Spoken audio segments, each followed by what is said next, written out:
Now, I'm in the presence of an absolutely incredible woman whom, on her 127th night of captivity in a Philippine jungle, Monique Strydom swore that if she were ever to be set free from the Al-Qaeda group keeping her hostage, she would dedicate her life to helping others. And the following morning, her captors declared Monique and her co-captives free. And almost 13 years later, Monique has lived by her vow to serve the South African community as a caregiver and an activist for children's rights. Now, it's an unfortunate reality that many of our children in our country face ordeals similar to Monique's in their very own households. But her move to stand up for those without a voice is very, very inspiring indeed. And we are honored to have this remarkable woman with us this morning in studio. Monique Strydom, welcome. Good morning, and it's good to have you with us here. Thank you. Thanks very much. Now, we are in Child Protection Month. A very, very important month. Next week is Child Protection Week, and your organization, Matlabana, you founded in 2002 to do amazing work. Tell me, just give me a bit of a background story on the organization.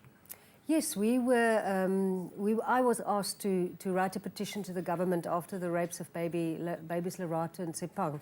And I said, well, I don't want to write something if I don't know about the subject. So I started doing research and I put a task team together, and then I just realized how terrible the problem in this country is with regards to child abuse. Yeah. And I couldn't say no, and we founded this organization.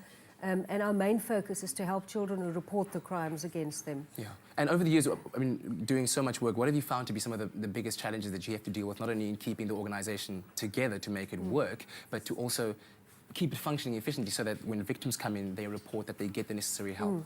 I think the biggest challenge we all face with regards to child abuse is that it's still such a taboo subject. You know, people don't talk about it. Yeah. It will happen in a family. The first response will be, it's impossible. No, I don't believe it. Daddy won't do it. And I think that's why you get children not reporting. And for us, the biggest challenge is people don't fund because people think it's not happening. I think maybe they're denying it because they're scared it's going to happen to their children. So funding for this kind of project is extremely difficult to secure as well. Yeah. Now, as you said, the topic, a very taboo one. It's not one that people talk about very freely. So how bad is the situation? I mean, not that, you know, even one case would be horrendous, which it is. But in South Africa, what are some of the statistics going around in terms of child abuse? What are we looking at? It's a difficult question because we don't have real stats, but we use the Solidarity report, and they said a child is raped every 3 minutes in South Africa. Now, out of our experience, we know most of them are little girls between 8 and 12. And we all know, and 80% of the cases, it's somebody they know. So it's either the father, the mother's boyfriend, the uncle, the brother, and in, I hate to say it, 97% of the cases, the perpetrator is a man. So often you find it is the person who's there to protect the child who's actually abusing the child. So you rightfully said, that child is a hostage. Yeah. You know, there's nobody who can come and help them because it's the people who have to protect them who are actually doing the abuse. The breadwinner, the one that they're supposed to be trusting. And women are not reporting because the father is the breadwinner. I mean, we had a case where the mother was holding down the daughter whilst the daddy was raping her because there were 4 other children in the house who had to be fed. My goodness. So how well equipped are we as a nation in terms of our structures to deal with these kind of cases?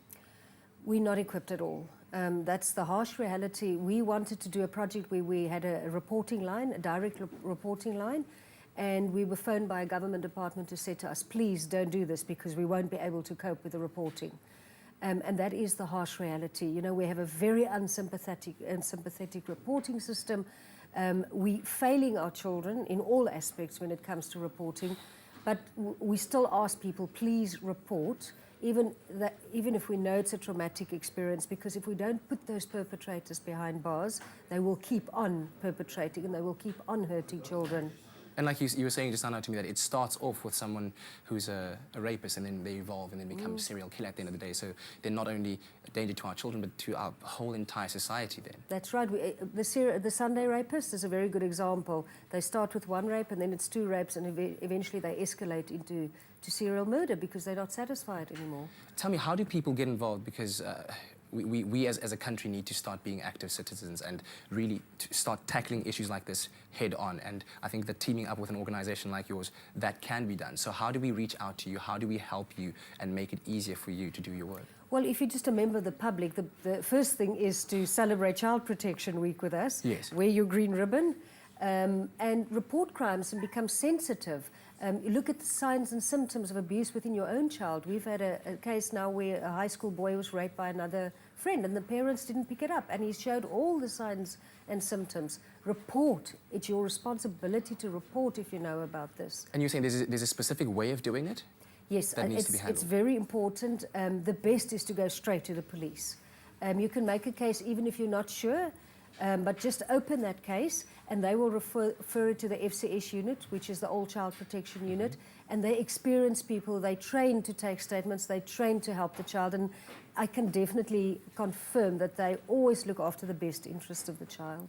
Monique, thank you very much for being the person who's leading the fight against child abuse with your organization, Matla Abana, and we wish you all the success. We will attempt to do all that we can to support you. Thank you very much for that. Thanks. Monique Strydom, the leader of Matla Abana, an organization that you can, of course, also check out the details of on matlaabana.co.za and help the fight against child abuse as we go into Child Protection Week next week.